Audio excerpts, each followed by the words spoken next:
ಇವತ್ತಿನ ವಿಡಿಯೋದಲ್ಲಿ ಶ್ರೀಕೃಷ್ಣನಿಗೆ ಸುದರ್ಶನ ಚಕ್ರ ಸಿಕ್ಕಿದ್ದು ಹೇಗೆ ಹಾಗೂ ಅದನ್ನು ಕೊಟ್ಟಿದ್ದು ಯಾರು ಅಂತ ಇವತ್ತಿನ ವಿಡಿಯೋದಲ್ಲಿ ತಿಳ್ಕೊಳ್ಳೋಣ. ನಾವು ಹಲವಾರು ಬಾರಿ ನೋಡಿದ್ದೀವಿ, ಕೆಲವಾರು ಚಿತ್ರಗಳಲ್ಲಿ ಕಂಡಿದ್ದೀವಿ. ಶ್ರೀ ಮಹಾವಿಷ್ಣುವಿನ ಕೈಯಲ್ಲಿ ಸುದರ್ಶನ ಚಕ್ರ ಇರುತ್ತೆ.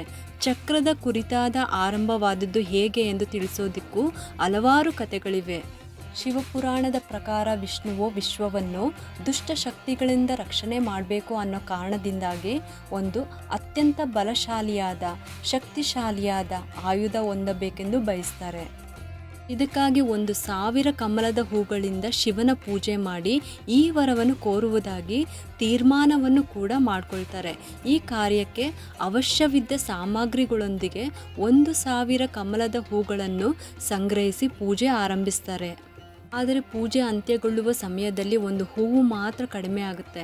ಆದ್ದರಿಂದ ವಿಷ್ಣುವು ತನ್ನ ಪ್ರಾರ್ಥನೆ ಪೂಜೆಯಿಂದ ಯಾವುದೇ ಅಡೆತಡೆ ಇರಬಾರ್ದು, ವಿಘ್ನಗಳು ಉಂಟಾಗಬಾರ್ದು ಅನ್ನೋ ದೃಷ್ಟಿಯಲ್ಲಿ ಹೂವಿನ ಬದಲಾಗಿ ಶಿವನಿಗಾಗಿ ತನ್ನ ಕಣ್ಣನ್ನು ಕಿತ್ತು ಹೂವಿನಂತೆ ಪೂಜೆಯಲ್ಲಿ ಅರ್ಪಿಸ್ತಾರೆ. ಕಮಲದ ಹೂವಿನ ಬದಲಾಗಿ ತನ್ನ ಕಣ್ಣನ್ನೇ ಕೊಟ್ಟ ವಿಷ್ಣುವಿಗೆ ಪದ್ಮಾಕ್ಷ ಎಂಬ ಹೆಸರು ಇದೆ. ಪದ್ಮ ಎಂದರೆ ಹೂವು ಹಾಗೂ ಅಕ್ಷ ಎಂದರೆ ಕಣ್ಣು. ಶಿವನು ಈ ತೀವ್ರವಾದ ಭಕ್ತಿಯನ್ನು ಮೆಚ್ಚಿ ವಿಷ್ಣು ದೇವನಿಗೆ ಬಯಸಿದ್ದೆಲ್ಲ ನೀಡುವುದಾಗಿ ವರವನ್ನು ಕೊಡುವುದಾಗಿ ಹೇಳ್ತಾರೆ. ಅಸುರರನ್ನು ನಾಶ ಮಾಡಲು ಸಹಾಯವಾಗುವಂತೆ ಒಂದು ಅಸ್ತ್ರದ ಅಗತ್ಯತೆಯನ್ನು ಶಿವನಲ್ಲಿ ವಿಷ್ಣು ವ್ಯಕ್ತಪಡಿಸ್ತಾರೆ. ಶಿವನು ವಿಷ್ಣುವಿಗೆ ಸುದರ್ಶನ ಚಕ್ರವನ್ನು ವರವಾಗಿ ನೀಡಿದನು ಎಂಬುದು ಶಿವಪುರಾಣದಲ್ಲಿ ಉಲ್ಲೇಖವಾಗಿದೆ. ಶಿವನ ಅಂಗುಷ್ಟದಿಂದ ಸೃಷ್ಟಿಸಲಾದ ಒಂದು ಪ್ರಬಲವಾದ ಶಸ್ತ್ರವೇ ಈ ಸುದರ್ಶನ ಚಕ್ರ. ರಾಕ್ಷಸ ಜಲಂಧರನ್ನು ಈ ಅಸ್ತ್ರದಿಂದಲೇ ನಾಶ ಮಾಡಲಾಗಿತ್ತು.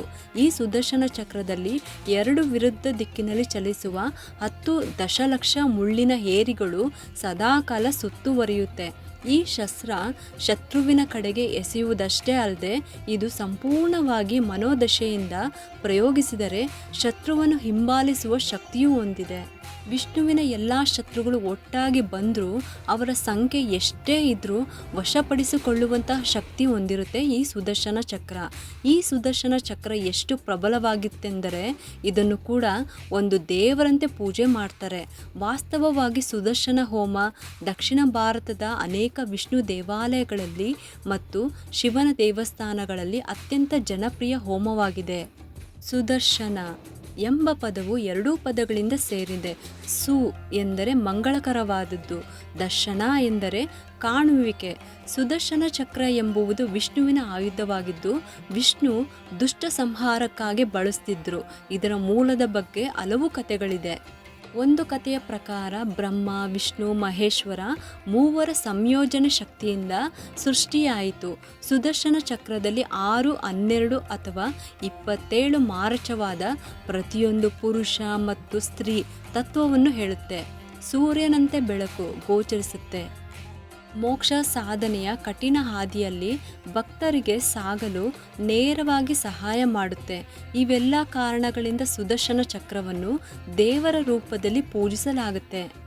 ಇದಿಷ್ಟು ಕೂಡ ಶ್ರೀಕೃಷ್ಣನಿಗೆ ಸುದರ್ಶನ ಚಕ್ರ ಸಿಕ್ಕಿದ್ದು ಹೇಗೆ ಹಾಗೂ ಅದನ್ನು ಕೊಟ್ಟಿದ್ದು ಯಾರು ಅಂತ ಇವತ್ತಿನ ವಿಡಿಯೋದಲ್ಲಿ ತಿಳಿಸ್ಕೊಟ್ಟಿದ್ದೀನಿ.